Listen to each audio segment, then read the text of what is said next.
So I get up this morning, come downstairs, and to my surprise, Tesla has pushed out version 9. I was thinking it was going to take another week or so. Apparently they left out the navigate on autopilot, but there are a couple other great changes. Figured I'd give a quick overview of it. Talk about things that I think are pretty nice. Number one, we finally have the energy graph. It was one of my favorite things in my S. I am very happy that it is back in the 3. It allows you to see what you're using, tells you how much it projects you're going to have left.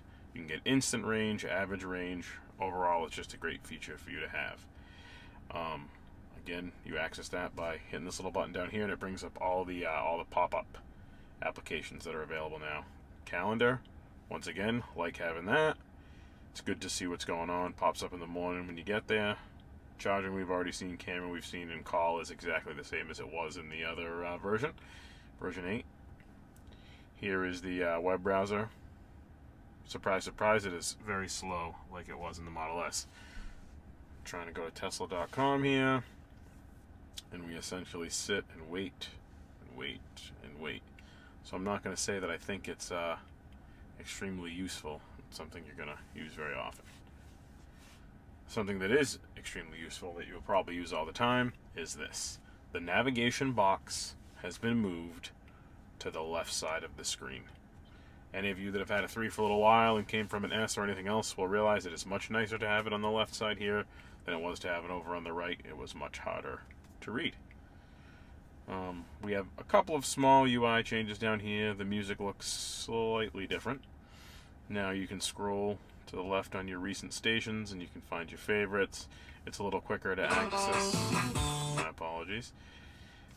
Streaming radio, your phone, tune in. The search is a little different. They have added a menu where you can turn on the DJ commentary, which, hey, some people don't like it, but I do. And if you have kids, you can turn off explicit content, which is very nice for me. They have done a little bit of a change here to how the HVAC controls work. They have this nice animation that shows exactly where the air is being directed. You can move it up, you can move it down. It shows you how that's going. Same thing here. Looks very pretty.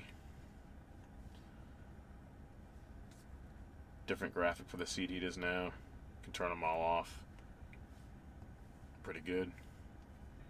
Menu-wise, everything has essentially stayed the same, except instead of having settings up in the top right-hand corner there with a little gear option, you kind of just scroll if there's more options than it shows, which I think is more intuitive and probably a good change. As you can see, here is the autopilot, and there is no navigate on autopilot. Hopefully we get it in the next couple of weeks. I will say the autopilot seems better. I took it for quite a ride today, and I'll upload a second video of what the autopilot sees now. It seems to show pictures of cars behind you now, and a bunch of other cars on the side. It shows all the lanes when you're on the highway. It seems like the system is much more aware of what's going on around it. A few new options for the navigation. Just easier to access again. And there is the service menu as it always has been. Of course, my kid's favorite addition here is Tesla Atari. As you can see, they last left off playing Lunar Lander, but I mean, you can't beat this if you're standing still, right? You're parked, you're waiting to charge, keep you or the kids busy. Can't beat it.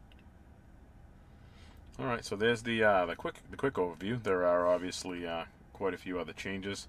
I will link in the description to some of the other ones Tesla has made, but here are the big ones, and as I test more things, I will certainly update. Thanks, guys.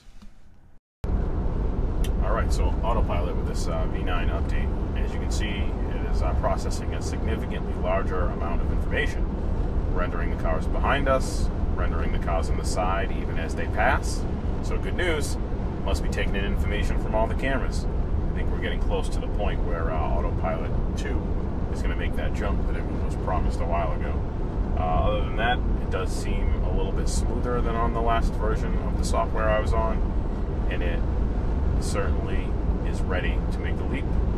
It's changing lanes very well, I find, though obviously it is not using the navigate on autopilot yet. They rolled that feature back. Another major thing you'll notice is it's rendering different vehicles. It seems to do an okay job figuring out whether it's an SUV or a car and giving me the appropriate little picture up on my display here. I will say sometimes that I accidentally renders larger cars as buses or something like that, but I'll take it. Another new thing you'll notice is it shows you both people and bicyclists when you're on a regular road, which I thought was a big change. Certainly not something that was happening before. May mean that it's about time we're going to see some full self-driving features in the future. Alright, well that's the big stuff. There was no sense in spending much more time on making a separate video for this, so I figured I would just include it as a quick addendum to the last video. Have a good one.